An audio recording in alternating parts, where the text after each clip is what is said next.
아침 묵상입니다. 오늘 하루도 하나님의 은혜와 사랑이 여러분의 삶 속에 가득하기를 축복합니다. 오늘 날마다 주기로 큐티 본문은 예레미야 52장 24절에서 34절까지 말씀, 어둠 속의 말씀이란 제목으로 함께 말씀 나누도록 하시겠습니다. 신앙생활 하다 보면 앞이 보이지 않는 상황 속에서 하나님의 말씀은 주어졌으나 그 말씀이 이해되지 않고 절대로 이루어지지 않을 것 같다라고 느껴질 때가 있지요. 애쓰고 노력해도 계속해서 바닥으로 떨어지는 것만 같고 끝내 최악의 상황을 맞이하여 숨을 쉴 수조차 없을 때가 있습니다. 그런데 그런 최악의 상황 속에서 어느 순간부터 내 앞에 놓인 상황들이 조금씩 정리되기 시작하면서 드디어 숨이 쉬어지기 시작하죠. 아무리 둘러봐도 빛도 없는 상황이었으나 저 멀리서 희미하게 빛이 보이기 시작하는 겁니다. 그러면서 우리의 머리를 쓱 하고 스쳐 지나가는 것이 있는데요. 그것이 바로 하나님의 말씀입니다.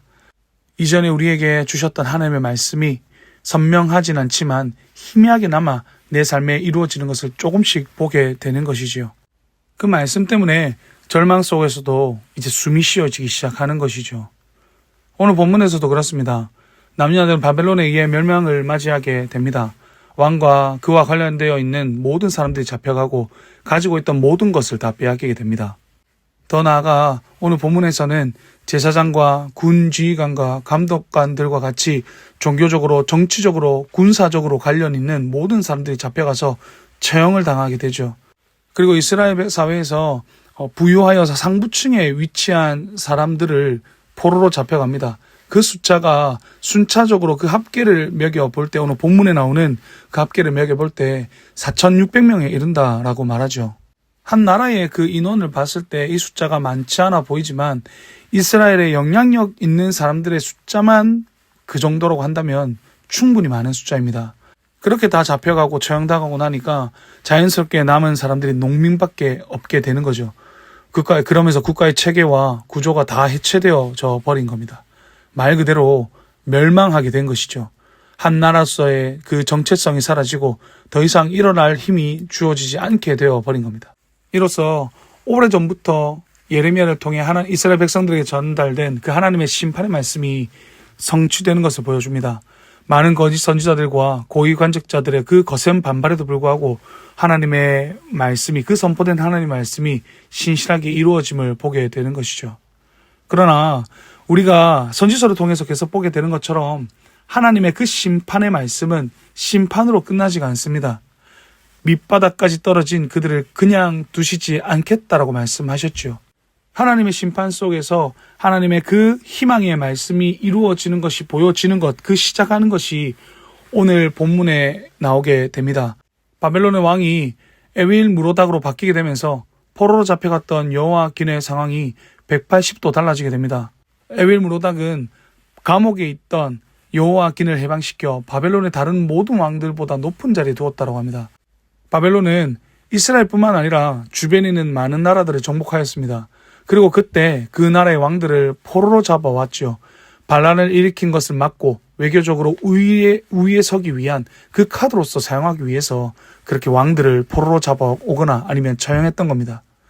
그런 상황에서 여호와긴을 가장 높은 자리에 두고 왕 앞에서 먹게 했다고 합니다. 다른 나라에서 잡혀온 그 왕들, 포로로 잡혀온 왕들 가운데에 가장 높은 곳에 두었다라는 거죠. 그것도 평생 동안 그렇게 했다라고 합니다. 분명히 이스라엘 멸망했고 다윗 왕조도 무너졌습니다. 땅도 빼앗기고 다시 일어설 힘도 빼앗기고 나라의 정체성도 잃어버렸죠.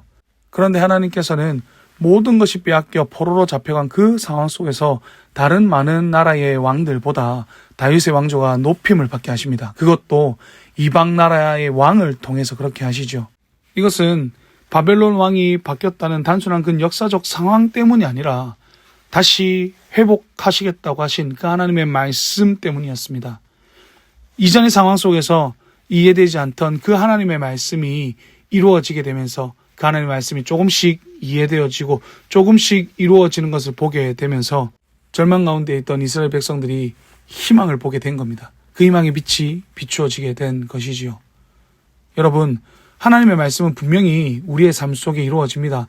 성취되는 것을 분명히 보게 하십니다.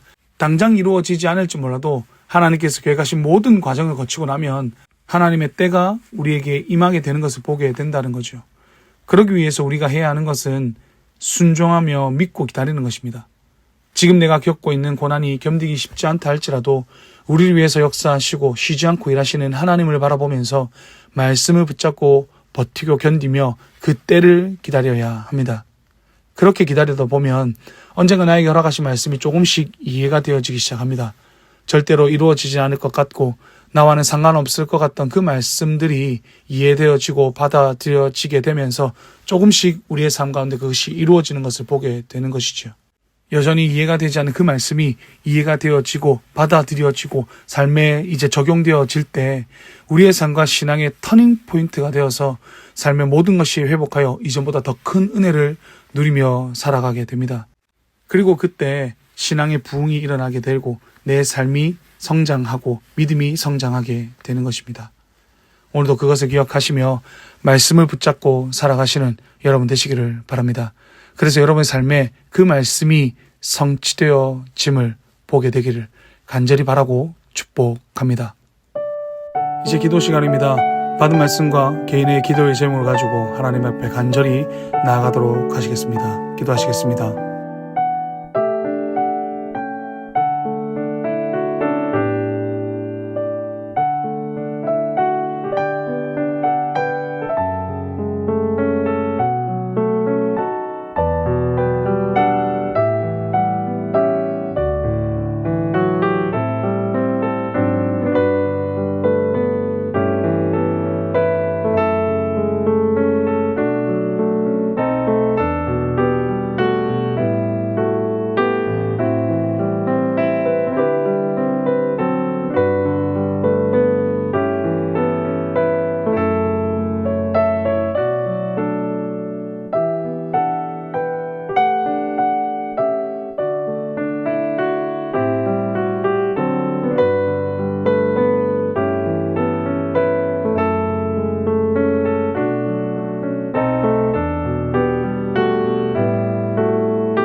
하나님 감사합니다. 오늘 저희 이렇게 하나님의 말씀을 허락해 주시고 말씀을 붙잡고 살아갈 힘을 허락하여 주심에 감사합니다. 절망 속에서도 하나님의 말씀이 이루어진다는 것을 반드시 이루어진다는 것을 기억하며 하나님의 말씀에 순종하며 끝까지 삶을 살아내는 우리의 삶이 될 수 있도록 주여 인도하여 주시옵소서. 오늘 하루도 우리와 함께하여 주실 줄 믿사오며 귀하신 예수님의 이름으로 기도드렸습니다. 아멘. 이제 개인적으로 기도하시겠습니다.